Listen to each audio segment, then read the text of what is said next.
Earlier this month, I spoke at the Inbound conference, and after the session, there were a number of people who came up and asked questions specific to their businesses. The questions were questions that I commonly hear from marketers and business owners as it relates to inclusive marketing. So I thought it best to make an episode about some of these common questions, which are really common objections I hear about why some brands struggle to get going with inclusive marketing. As an inclusive marketing strategist, coach, and consultant, I work with brands to help them attract and retain a more diverse customer base. With a growing number of consumers now expecting the brands they buy from to be inclusive, more brands than ever are making inclusive marketing a priority. But there's still a number of companies standing on the sidelines when it comes to including people with identities that don't so cleanly fit into what's considered to be quote-unquote mainstream. And it's costing them sales. Many see the value and opportunity in including more people, but with so many examples of brands not getting it right being plastered on the news, and the stigma associated with the perception that being inclusive means a brand is becoming woke or political, more marketers are hesitating. I created a whole entire episode on that topic, specifically episode 65, The Truth About Woke Brands and Companies Getting Political. I'll drop a link to it in the show notes so you can tune in if you haven't already. Inclusive marketing is the future of marketing, point blank, period. Soon enough, it will just be the way marketing is done. To keep you from fighting or waiting out the future, here are the 5 most common barriers I've been coaching marketers and business leaders through that have prevented them from making meaningful progress with inclusive marketing. We'll get into the first one after this short break. Did you know that most businesses only use 20% of their data? That's like reading a book with most of the pages torn out or paying for a coffee that's just 1/5 full. Point is, you miss a lot unless you use HubSpot. Their customer platform gives you access to the data you need to grow your business. The insights trapped in emails, call logs, and transcripts, all that unstructured data that makes all the difference. Because when you know more, you grow more. And when you get a full cup of coffee, you can do more too. But I digress.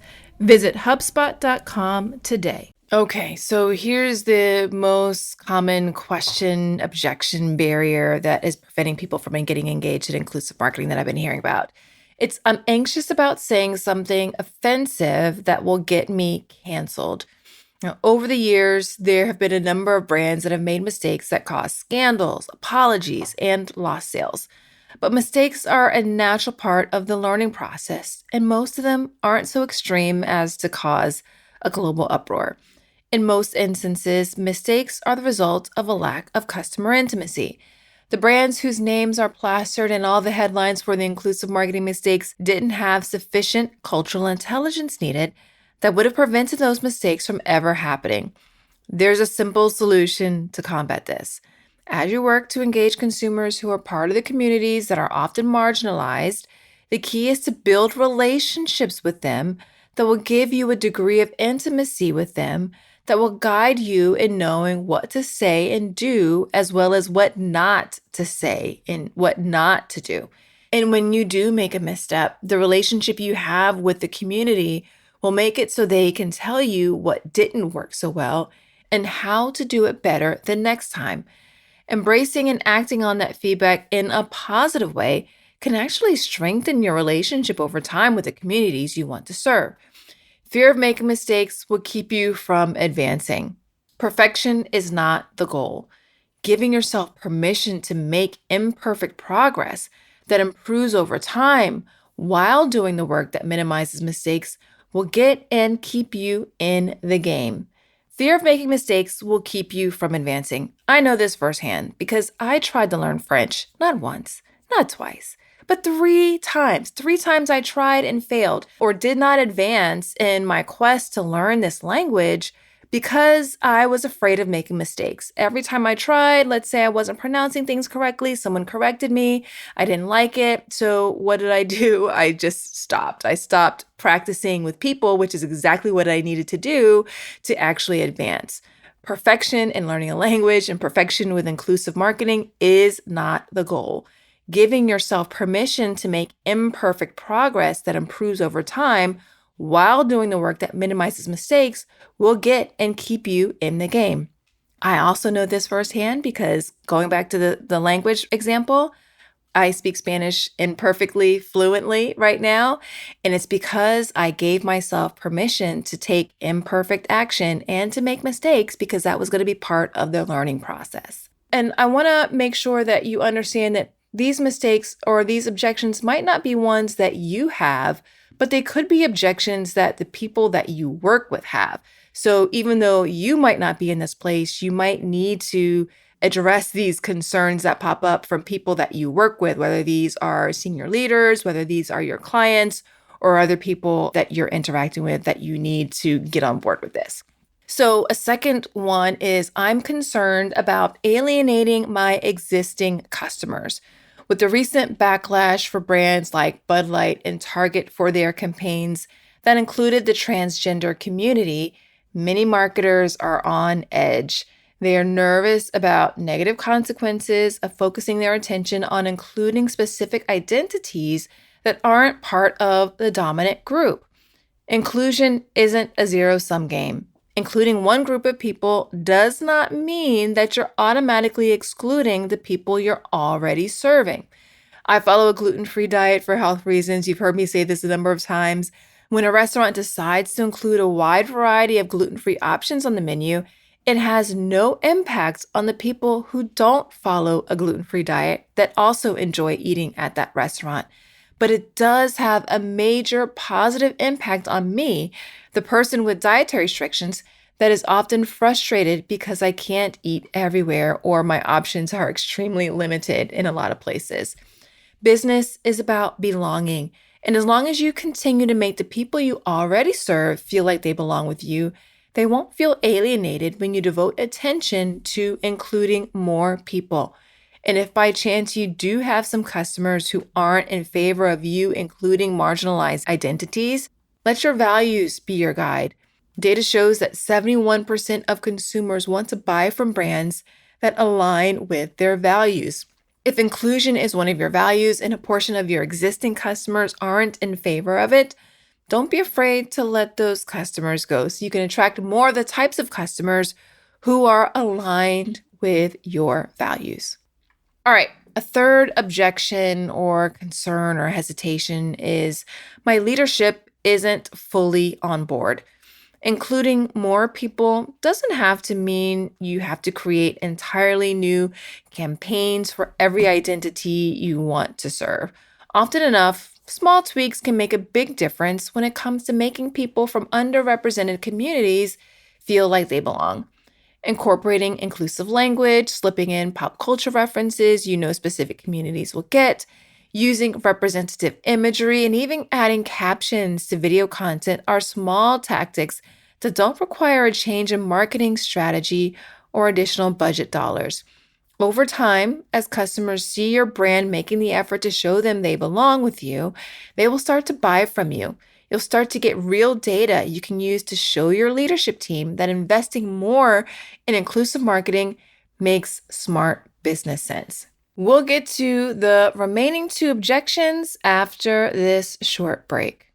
Okay, I've got another podcast recommendation for you. It's Augmenters, hosted by Julie Meyer and Jimmy Edgerton, and it's brought to you by the HubSpot Podcast Network, the audio destination for business professionals. So on this show, Julie and Jimmy dive into mentoring and explore ways to augment and refresh the mentoring environment. They're using 8 core principles that weave relevant spirit guides and diverse guests, and Julie and Jimmy use a lot of humor and practical tips to help mentors and mentees get further faster together. There's so many great episodes to tune into for this show, but one that you might find especially interesting is their latest episode, number 120, Mentoring Across Gender, Men as Allies and Mentors. Listen to Augmenters wherever you get your podcasts. So this objection comes off pretty often. It's, I'm afraid to come off as inauthentic.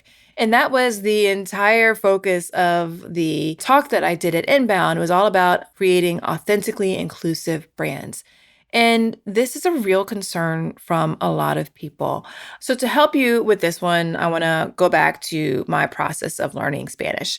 So, when I was living in Argentina and learning Spanish, I quickly realized that the Spanish I was being taught on my language learning program was not the same as what people who lived in Argentina used as they spoke to each other on a daily basis. While I was learning with Rosetta Stone, that's the program that I use to help, give me a foundation in vocabulary and things like that.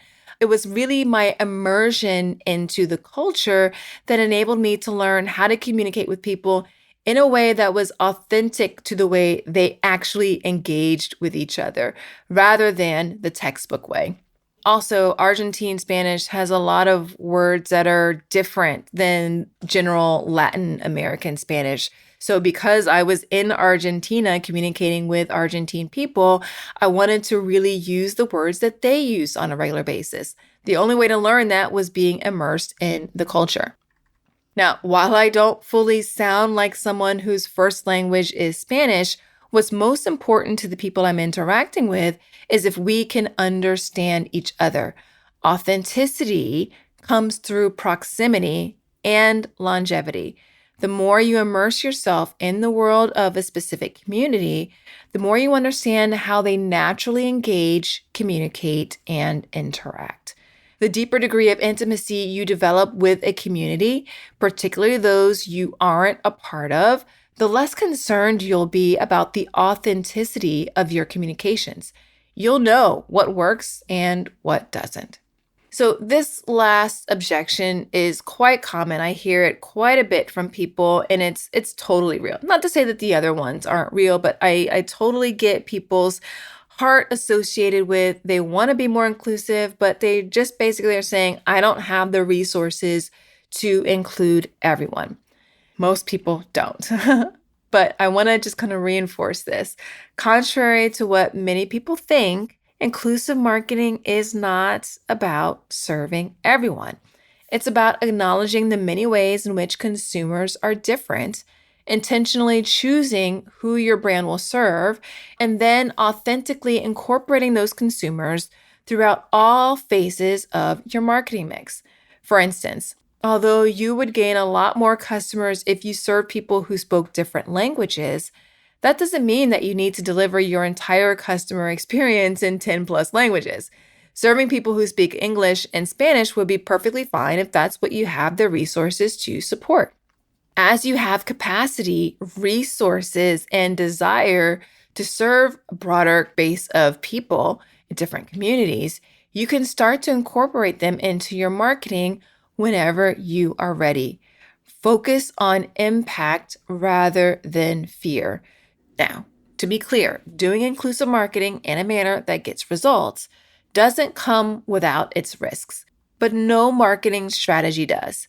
But staying on the sidelines won't prepare you any better to get started and will only delay your progress and your impact.